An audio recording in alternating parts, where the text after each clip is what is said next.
This is very controversial. Just because you're older does not mean you're wiser. And I feel like that's the beginning of wisdom. My dad didn't want a girl. Really? Yeah, he wanted boys for whatever reason. That's like my biological dad. So he had the first one boy, and then he had me. And according to what my mom said anyway, was that for the first 4 months he never touched me. Sometimes God allows certain things to happen so that you can learn certain things. What's one thing that you are really, really proud of yourself that you've unlearned? That, society back home is like still actively pushing today. If you want to address like an older person, you say like the sister or brother or ma. Yeah, I think what humbled me is coming to the US. Also at that time when I wanted to get married. So yes, we're all very happy, but also at the same time, I was in this situation and it got very big, very messy. I like to think that there are 4 things that need to happen for any kind of relationship to be healthy. Communication, respect, commitment, trust. Respect to some people means you putting yourself down so that they can feel like they're on top. Hello everyone and welcome to Gbemi Up Close. I'm back again with Thandie. Yeah, so if you haven't watched our video, I think it's just premiering. Yes. Let me see, it's almost 3 hours now. So it's live now, so you can go back and watch. This is going to be dropped, God knows, maybe January. It's like, yeah, so, but I'm wearing my Christmas pajamas because I had a Zumba class. We had a Christmas special. Yeah. And it was supposed to be for 2 hours. I think I told you 2 up to 2. Yeah.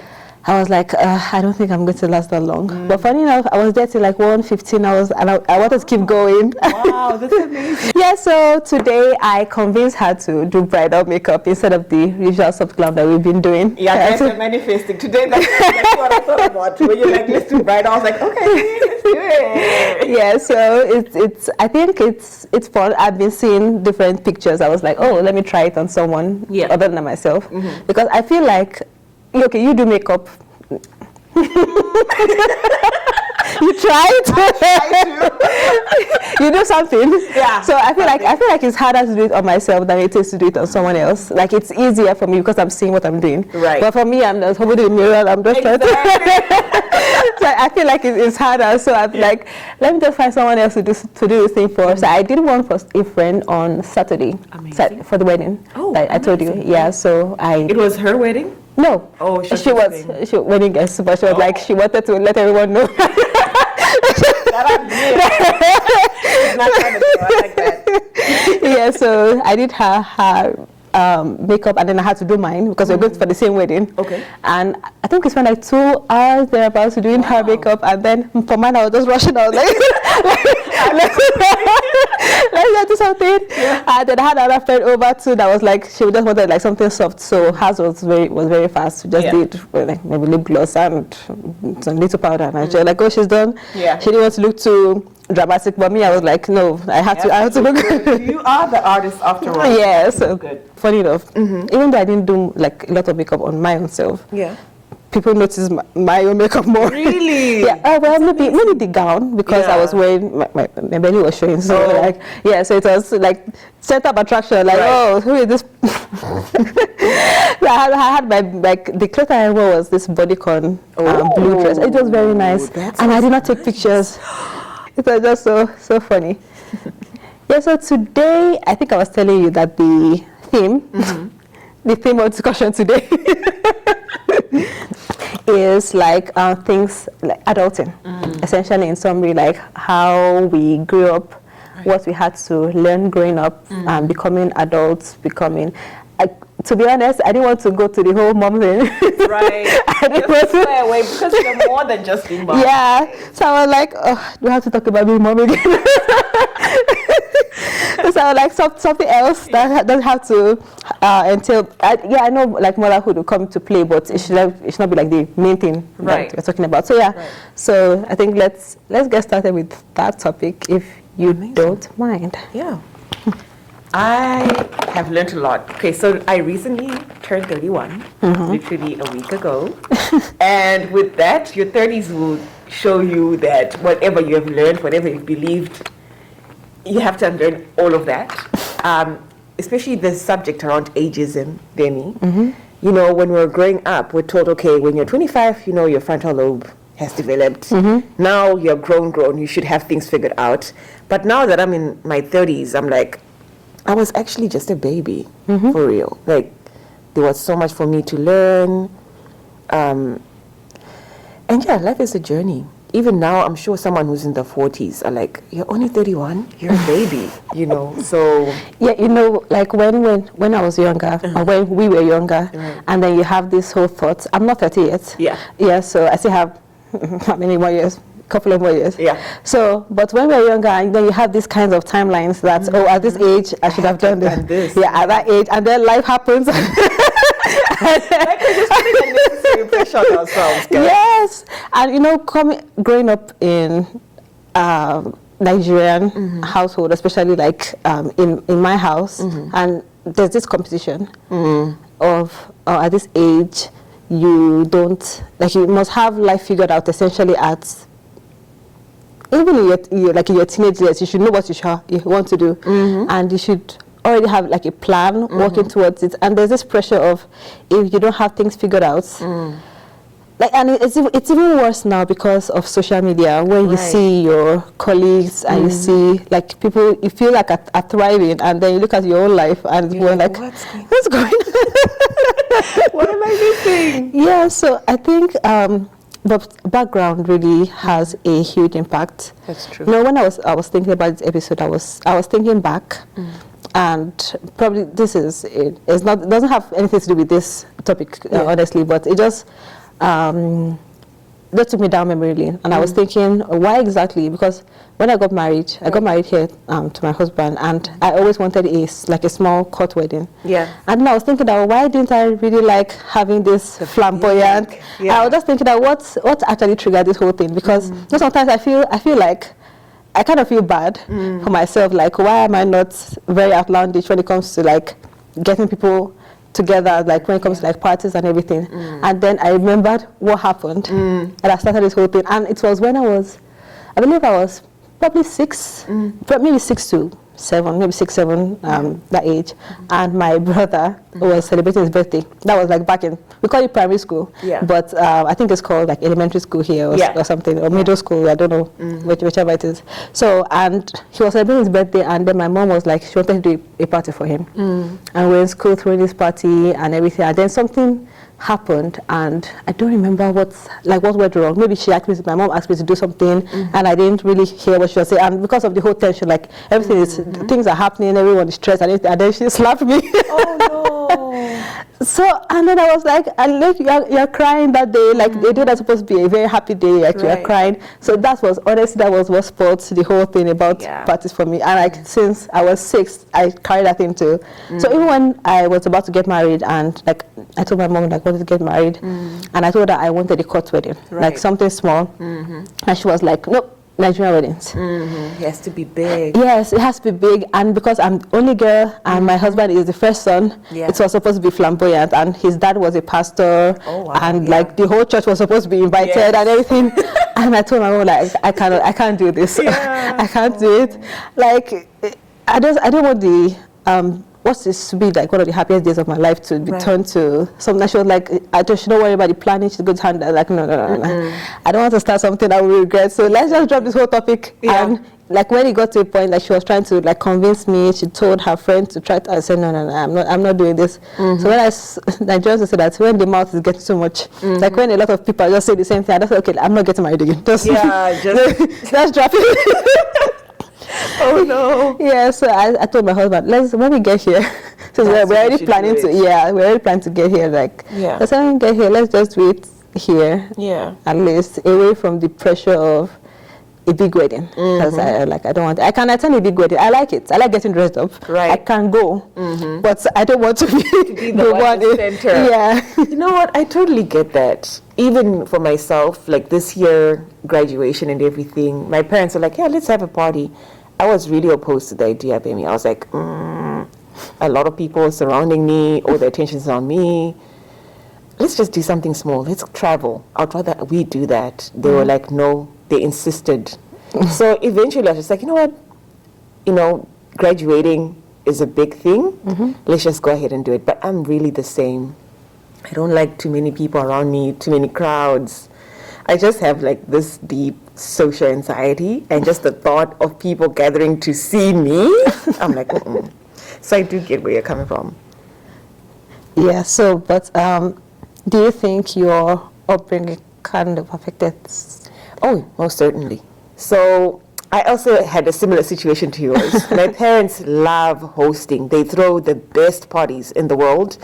And another day happened like that. Like, I think mine, I was 15, and we're trying to get busy, cooking and everything.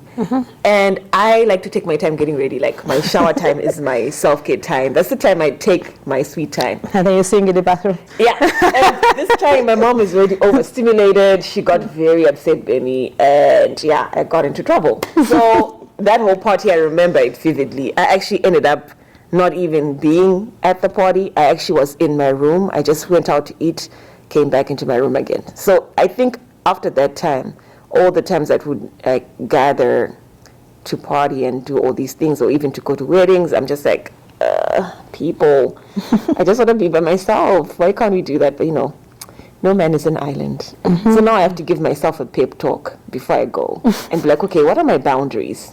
When is it time for me to leave? Right? And when it's time for me to leave, I'm not going to listen to anybody. I'm just going to get up and leave, to also protect my peace and like my mental health. If my social battery is out, that's it. I'm out. So yeah, that's really helped me over the years. And if I don't feel like going, you're not gonna see me there, and that's also okay. Yeah. Yeah. So, but growing up, I would say, I'm going to move this closer. I told him I was going to move it closer. So, but growing up, like, I was just thinking, like, what are the biggest things you had to learn? Like, things that you believed when you were younger, and then you grew up and it's like, that was a lie. Ooh, a lot. This is very controversial, also because I'm an African woman. But just because you're older does not mean you're wiser. And I'm saying this because now I'm a mom. Guys, my daughter has taught me so much patience, and this child is just recently turned 3. And sometimes she can even name her emotions, which is something I'm like, wow. When I was growing up, I never had that space to be like, hey, I actually feel sad right now. Or, wow, I'm really happy. It was just go through the motions. So that's, I think, my biggest thing was, just because someone's older does not make them wiser. You can actually learn a lot from people who are younger than you. And I feel like that's the beginning of wisdom. To know that you can learn something from other people. And on that note, Gbemi, I also learned that respect to some people means you putting yourself down so that they can feel like they're on top, which I think that's wrong. Respect is a two-way thing. For you to, respect is earned. If I want my daughter to respect me, or if I want my partner to respect me, if I want my co-workers to respect me, I also have to be willing to give that same respect back. So don't just expect just because you're in this place of authority, you automatically, it's given. No. Yeah, I think what humbled me is coming to the US. Because growing up back home, I think I also mentioned it in he mentioned I filmed a video with another friend of mine, Faith. So we're just talking, because she's Nigerian too. So we're just talking, and it's really resonated because respect back home is based on age. Yes. Based on your status, like how much money you have. Yeah. So I think those are the two biggest things. So, but coming here, like, even age, nobody really said you. Like, even if you have gray hairs, as long as you are in an environment like this, everyone is treated equally. Yes. But in Nigeria, no. And it was very funny because I had another colleague, junior colleague. So I think I mentioned that we have a startup back in Nigeria. Yeah. So a student of ours just came to the US, I think maybe earlier this year, maybe late last year. Okay. And he was, I think the time he joined our program back home, he just finished like secondary school, what they call high school here. Wow. So, and then he was just like planning to go to university, that's college. So we like tutored him, and then he was just like our mentee. And usually back home, like if you want to address like an older person, you say like a sister or brother or ma or the thing. And one time I posted something on LinkedIn, and then he sent me a message, and then he did not put ma. Really? And then I was like, what is this? Why are you not forgetting to put respect anymore? What's going on? And then it felt somehow to me, and then I was like, my Nigerian literature has not gone yet. Like you think that you have grown out of things, because I've been here for like 3 years, and like even people younger than me, they'll call you by name, and I felt like I should be used to it. Right. But it's not the case. I'm still struggling with. I was like, why am I feeling this way? Exactly. I told my husband, this person called me by my name. So even when I met my husband, I was trying to, from different backgrounds, you're trying to communicate, and then maybe I say something in a certain way, and he takes it a different way, and I'm like, no, that's not what I meant. So I think what I learned growing up is communication actually plays a very big role in relationships, not even just like marital relationship, but just relationship in general, because not everyone has the same background as you. Not everyone is thinking the same way you are thinking, and so sometimes you have to over-explain yourself when you meet people, and then you're trying to tell people that, okay, this is not what I meant, this is what I meant, this is where I'm coming from, this is the context of this whole discussion. So I think communication actually is a very big thing, because back home, I grew up mostly with my mom. When I was around maybe 10 or 12, my dad left. So it was just mostly my mom, and we play a lot. So the way I address it's not like I don't disrespect her, but we just play. we play very cordially, and if someone else hears our discussion, we think that I'm disrespectful to her, but it's just the way we joke around. Right. So and then I started telling myself that no, this is not how this is not how to talk to someone else when you're outside. And because my mom, like, that was, adulthood, parenthood also changes you. Yes. So I realized he made some mistakes, like when we were younger, but when we were growing up, like when we got older, and then we left the house, and we started interacting with other people, and then you come back, and then I'm trying to say like, and you realize that there's some things that she maybe reacted to, and it's like, it's not that bad. Right. It wasn't that deep, and it's just like meeting with people and interacting with other people. You see that you may not be as bad as your parents thought you were. Yeah, that's when you see other people, you're like, okay, I was good. Yeah, I was very good. And people also your parents will realize that, okay, that's true. My children were not terrible. Right. Yeah. So it's actually helped. So, what is your living home story? Oh, so mine was actually not that great. Just like you mentioned, communication is very important. And another thing that I've learned now that I'm older is to have empathy versus sympathy. Like, know to empathize with people, or know to sympathize with people, and not necessarily agree with them, but also just leave room, give grace to understand where they're coming from. And so I was, getting ready to get married, whatever, super excited. But also at the same time, when good things are about to happen, I don't know, the enemy just raises bad energy, bad vibes. And so things happened between myself and someone very close to me, also at that time when I wanted to get married. So yes, we're all very happy that, I was starting my life with someone else, but also at the same time, I was in this situation, and it got very big, very messy, too many people involved, the kind of person that I am, Gbemi, I'd rather you talk to me about things than for you to go and talk to someone else, because one, they don't know me as well as you know me, and two, they were not there when the situations happened. So they are going to give you a response based on how they feel about me, and based on what you've told what them. You said, yeah, and there's always how you saw things, how I saw things, and the situation as a whole. Yeah. And sometimes if you bring other people in the situation, it just makes things go bigger than they need to be. Yeah. Rarely do we find people who actually mean well. And so, it was just a little bit messy, but of course, communication, like you mentioned, is very important. We ended up coming to terms. I mean, we're still working on building a good relationship, because, life is a journey. Yeah. And you have to give people grace and respect And like I like something that you mentioned earlier also, that in any kind of relationship, communication is key. So I like to think that there are 4 things that need to happen for any kind of relationship to be healthy. Yeah. So this can be with your kid, with your spouse, at work, in church, whatever. Communication, respect, commitment, trust. If those things are Not straight, then you're fine. But if any one of them are just lacking, you know, the rest of the story. So for me, it was a little bit rough, but of course, we have a lot of people who care for us, who pray for us. So eventually, we became cordial, and I love this person deeply. I would not be the person that I am if it were not for them. So I hate that that had to happen, but also sometimes God allows certain things to happen so that you can learn certain things. I have 2 brothers, Yeah. and I was right in the middle. So my older brother than me. Yeah, it's nice. Yeah. I think it was kind of good because like usually the first child is like, oh God, I said like again.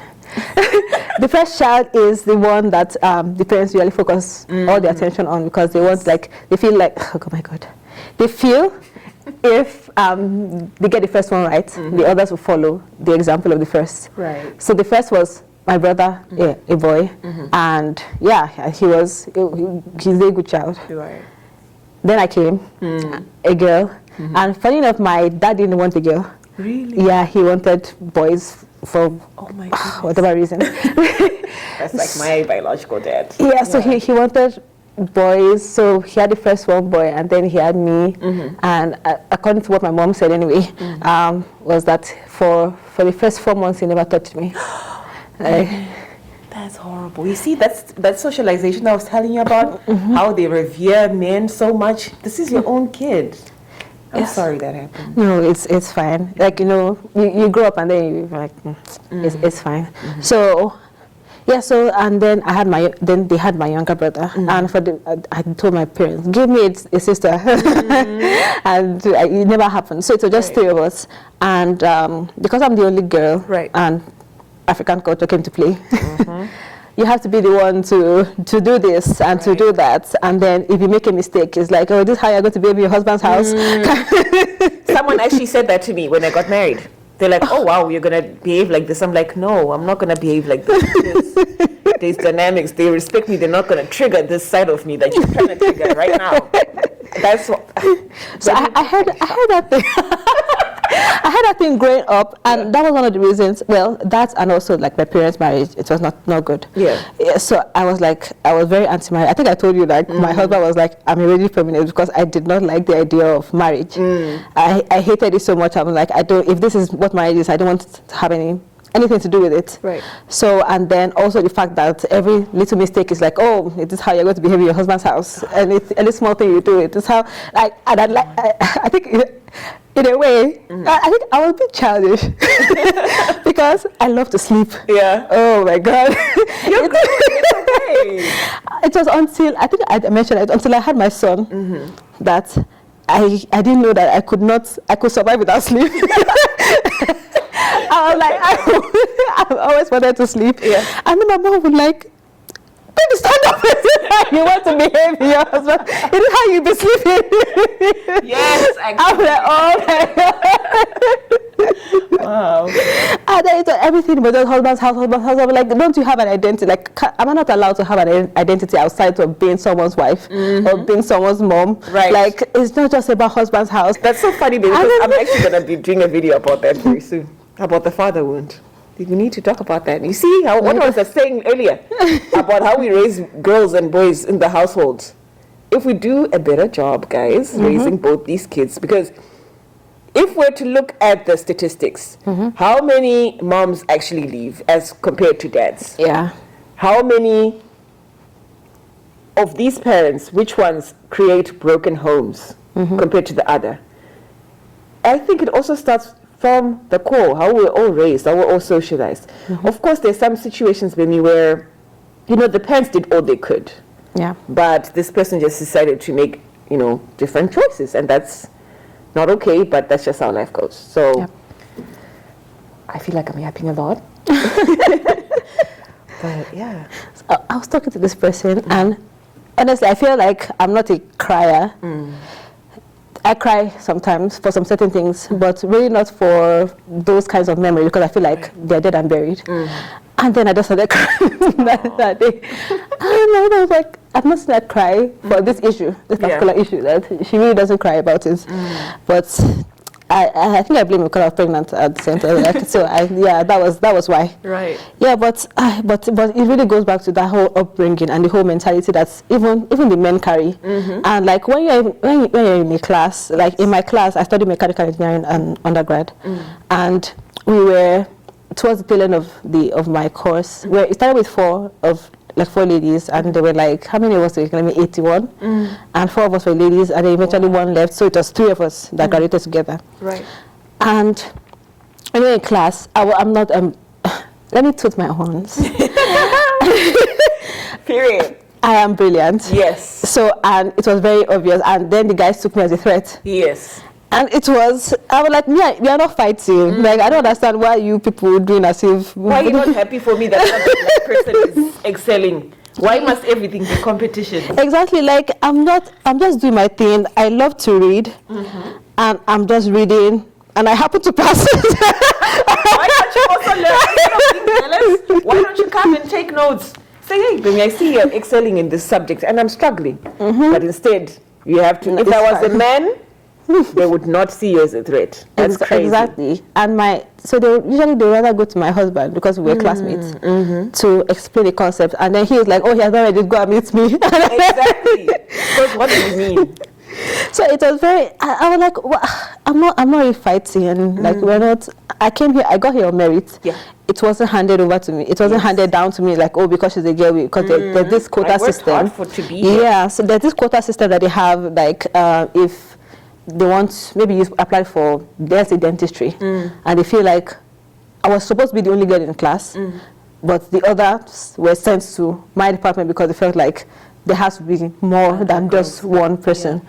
But I was like, I merited this thing, so why are you taking me as an enemy? Not all of them, obviously, but a number of them. Right. It was just, and any little thing I do was taken the wrong way, because they already had that preconceived notion that, she's in this field, she has to be proud. Right. And if she's not being subservient and just like bowing, and I was proud.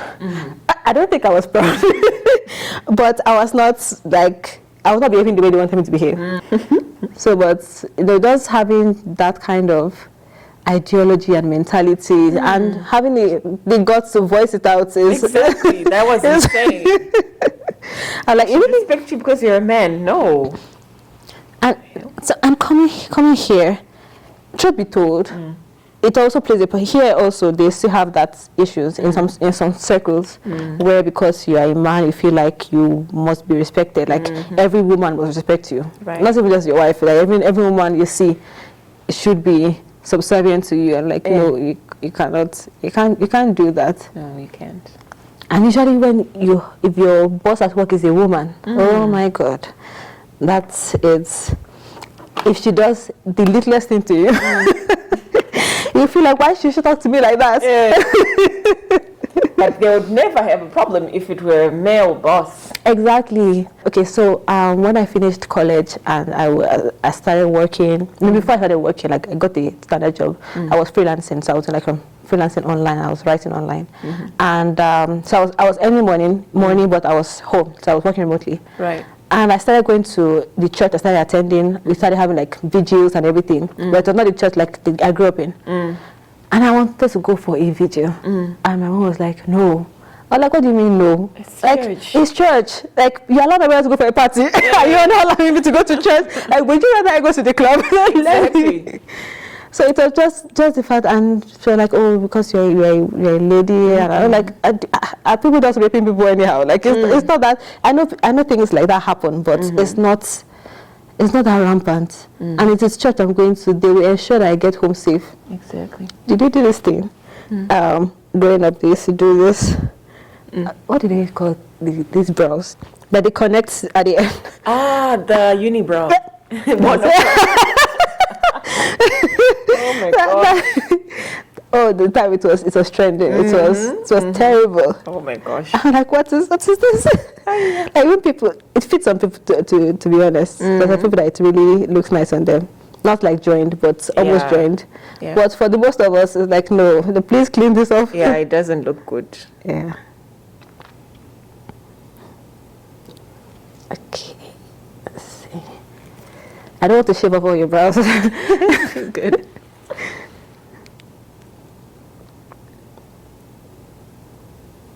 Like Nigerian makeup artists, they can scrape all your brows and just to draw it back, just for them to get the perfect brows. Yeah. But I really don't like having to shave, except I have to, like now. Yeah. And you have your brow hairs get to here. Yeah. Yeah, they're really long, and I have to trim it now. Sorry. Looks so pretty already. I didn't call you Siri. I said sorry.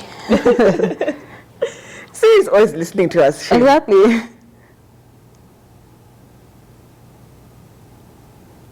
know, sometimes when you see some ads, and you're like, did you listen to it? Exactly. Like, y'all are nosy.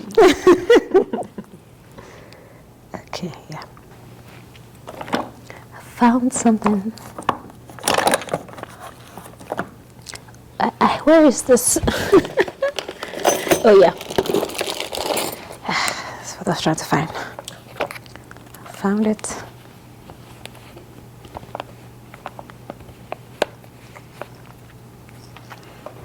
You know, in some way, I was lucky. I was lucky to be out of the dating game for since I was young. Yes. So yeah. It's the pit. You know, when I hear some people's story, I'm like, oh, sorry. Sorry. I can't relate because I relate because I hear people's stories, but I didn't really experience like a lot of things that people say. What's one thing that you are really, really proud of yourself that you've unlearned? That, you know, society back home is like still actively pushing today? I think one thing, and this it doesn't have to do with like gender or anything, but there's something I learned, which I learned it fast, and I learned it at a very good time because I didn't have to struggle too much. So you know, growing up, you have this, like you have dreams, you have aspirations, and you feel like things will just happen. Even though you don't have any inputs, things will just find a way to happen. Right. But when I finished my university college, and I was home. I was freelancing, yes, but I was home, and I went to church. And I think that day the pastor was teaching on being intentional. I think it was close to the end of the year, so he was teaching about like being intentional about everything in your life, your spiritual growth, your career, even relationships. Like just being intentional and being. I think what he used was intentional. I think that was the word that really stuck with me. And it was like, oh, okay. So I don't have to sit around waiting for things to happen. I have to actively make things happen. And you know, you look around and you see people like back home, just like waiting for some miracle to happen, for something to fall out of the sky, for things to align. But even the greatest of people they have an input in whatever they built. And if you don't take that step, you don't really plan. Because when I heard that, I went back home. I have a book. I brought it with me in the US. I have to sit down and actually write down what I wanted. Yeah. Like so, it just. I think that time really helped me to see that okay, yes, this is your life. So whatever happens, whatever outcome, yeah, you cannot control everything, but you can control many things. So what was it like growing up in? You grew up in Zimbabwe, okay, like your secondary school. Yeah. And okay. So you only moved when you got married? I only moved when I went to university or college for undergrad.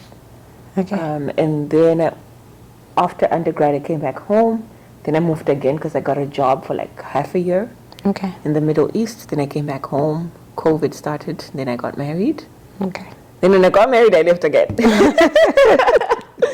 And then I got married, left again, came here. I'm a nomad. That's good. Yeah. So how was it like growing up in Zimbabwe and then you left to the Middle East?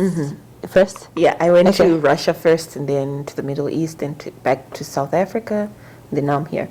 Honestly, I really love my country because we've got this sense of community. Everybody's just so loving and caring. And if it were not for the bad governance, I would be back home, guys. I'm not even going to joke and lie about that one. It's a very safe country. Mm-hmm. And I think, I'm sorry, I'm going to put this over you, so because I'm going to be putting powder on. oh, I don't want it to. it's really coming together. So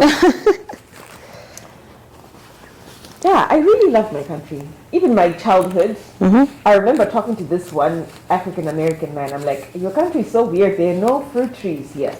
We would grow most of our food, hey, back home. And just, just having that ability of, just the thought of my child going out to play how I used to play at home. Yeah. I cannot bear that because this country is just really unsafe.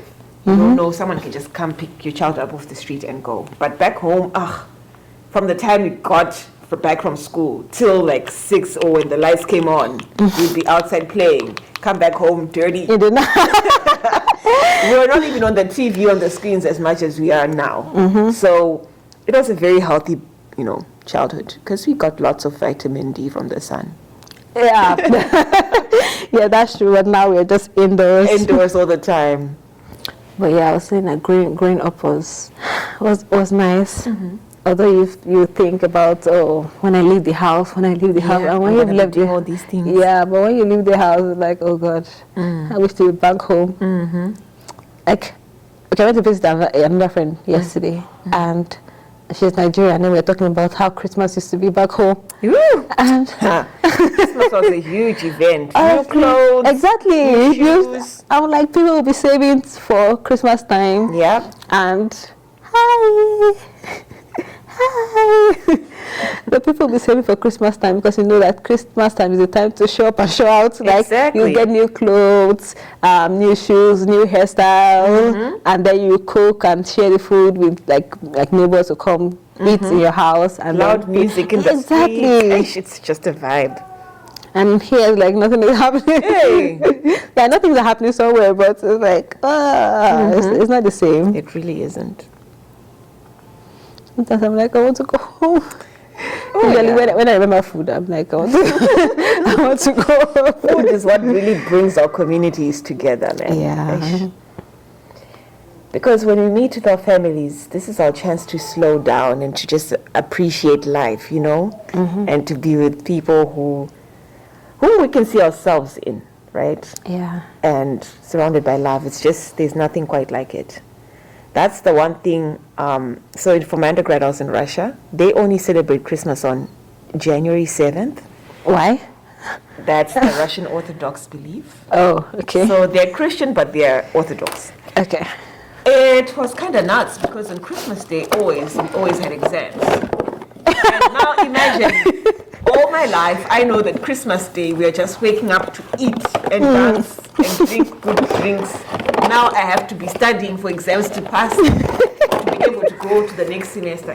Guys, that really just messed with my mental health. I think that's one of the major reasons why I got depressed when I was away. Because 1, I'm far away. 2, 8 months of the year, it's snow, it's cold. And 3, you're messing with my Christmas Day?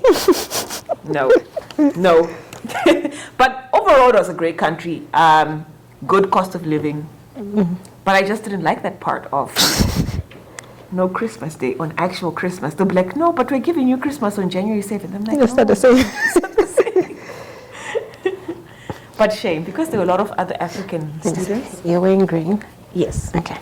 Because there were other African students, we would get together as African students, especially from Southern Africa. Sorry, do you like color? Yes, love color. Next time I'm trying this green. Yes, let's do it. Okay. It's beautiful. And she has you cry. I have the white liner.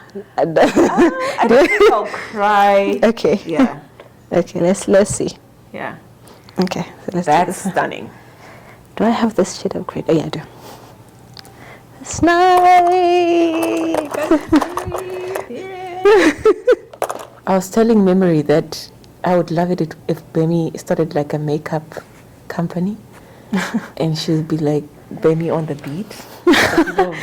You know when you said it last time. Yeah. And funny enough, my older brother is a producer. Oh. And then his name, he's like Leke on the beat. Oh, that's so cute. You see?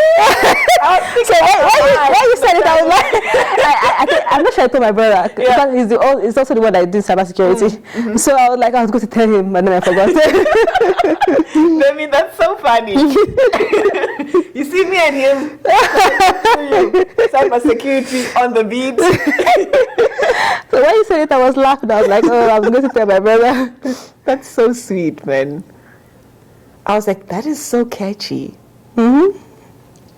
And then when you said it, I thought of changing my channel name. Yeah, so should I change it from? But at the same time, I don't want it to make it like a makeup channel. So I'm like, okay, let's just leave it as it is. Maybe if you can do like Instagram, where you post pictures and like shorter reels. Oh, that would be so funny. How has your experience been setting boundaries? Because, you know, growing up as a woman, as an African woman, you're just supposed to take whatever is given to you. But what has been your experience been now that you're older and you're wiser with setting boundaries and also just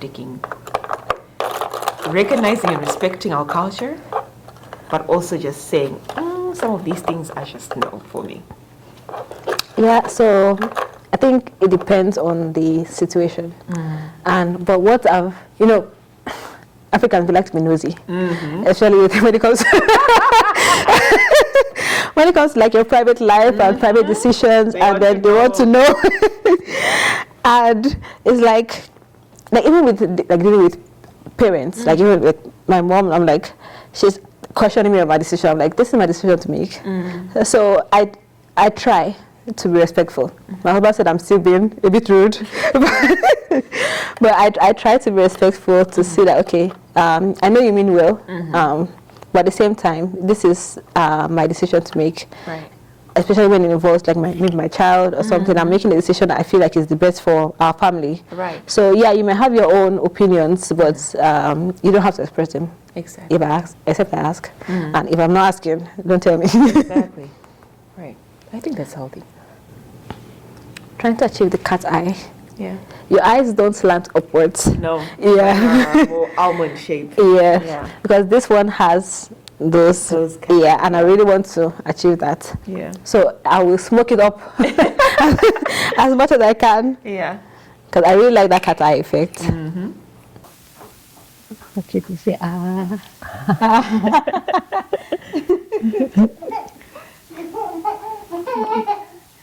Okay, let me see. First, I'm going to see touch-ups. I think we have all three done.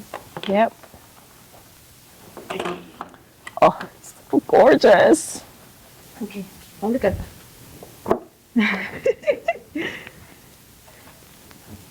Yeah, the yellow is really, it's popping. Yeah. Okay. Okay. So guys, here's the final look. I love it. It took a long time. It took longer than I planned. I think like almost 3 hours. Yeah. Yeah, so my editor is going to do lots of work, cutting lots of things. So, but thank you for joining us in today's video, and I hope to have Thandie back. Absolutely. Probably next time I will not I will not attempt to do this. I said we have like a lot of time to go. Yeah, so thank you for coming again. Thank you for having me. Yeah, so see you in the next video. Bye.